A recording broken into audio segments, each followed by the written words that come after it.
Pemirsa Kabupaten Aceh Tamiang Aceh tampak luluh lantak usai diterjang jumlah korban bencana banjir dan longsor yang melanda 52 kabupaten dan kota.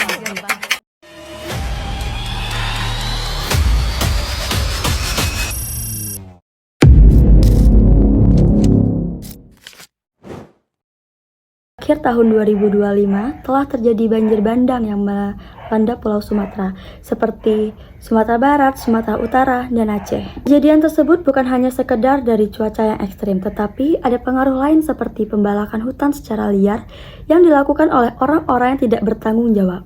Saat air yang sedang naik-naiknya, ada banyak sekali pohon-pohon yang terbawa arus yang melanda di Pulau Sumatera tersebut. Saat ini sudah hampir lebih dari 1.000 korban jiwa dari peristiwa yang membekas itu. Masyarakat atau warga dari Pulau Sumatera yang kehilangan harta dan keluarganya dari peristiwa banjir bandang tersebut.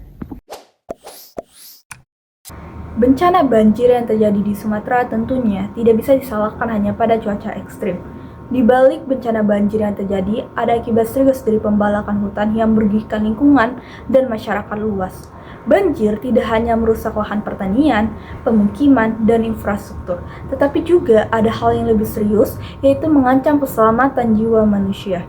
Adapun kerugian di bidang ekonomi yang ditimbulkan sangat besar, sementara dampak ekologisnya bersifat jangka panjang, mulai dari tanah longsor, pendangkalan sungai, hingga berkurangnya keanekaragaman hayati dan rusaknya keseimbangan ekosistem. Yang lebih ironisnya, masyarakat kecil dan wilayah pedesaan menjadi pihak yang paling terdampak, padahal mereka bukan pelaku utama dalam perusakan hutan tersebut. Pembiaran pembalakan hutan mencerminkan kelalaian negara terhadap kewajiban konstitusional yang menjamin hak atas lingkungan hidup yang baik dan sehat, sesuai dengan pasal 28H ayat 1 Undang-Undang 1945. Banjir bandang akibat kayu dan lumpur menunjukkan bahwa kerusakan lingkungan disebabkan lemahnya kebijakan dan penegakan hukum. Ketentuan pasal 110A dan 110B Undang-Undang Cipta Kerja yang mengutamakan sanksi administratif berpotensi melemahkan efek jera, sehingga pembalakan hutan tetap berlanjut dan dampak ekologis serta resiko bencana ditanggung masyarakat. Kondisi seperti ini tidak bisa dibiarkan berlarut-larut begitu saja, sehingga diperlukan beberapa langkah penting sebagai solusi atas permasalahan ini. Yang pertama, perlindungan dan pemulihan hutan, khususnya di wilayah hulu dan daerah resapan air melalui penghentian penebangan dan juga reboisasi. Yang kedua, penegakan hukum yang tegas, termasuk penerapan pasal 50 Undang-Undang Kehutanan, serta penindakan illegal logging dan evaluasi izin usaha.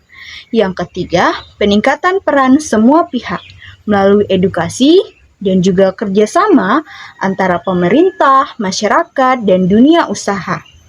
Dengan penerapan solusi-solusi tersebut, diharapkan hutan dapat ditekan dan banjir dapat diminimalkan demi keberlanjutan lingkungan.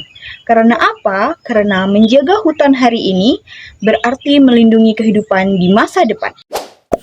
Banjir bandang di Sumatera menunjukkan bahwa kerusakan lingkungan bukan hanya karena faktor alam, melainkan kuat pengaruhnya oleh pembalakan hutan, deforestasi, dan lemahnya penegakan hukum. Sehingga hak masyarakat untuk lingkungan yang sehat dan baik sering diabaikan. Oleh karena itu, perlindungan hutan, penegakan hukum, dan evaluasi izin usaha perlu dilakukan sebagai langkah perubahan. Jadi, mari kita jaga alam kita, karena alam diciptakan bukan untuk dihancurkan.